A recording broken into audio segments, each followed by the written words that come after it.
فإذا هو خصيم مبين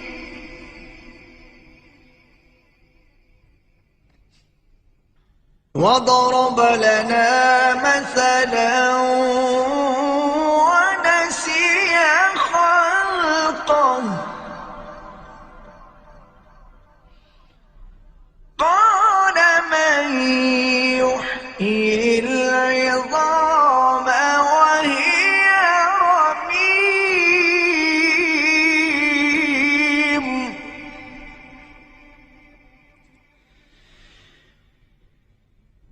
قل يحيي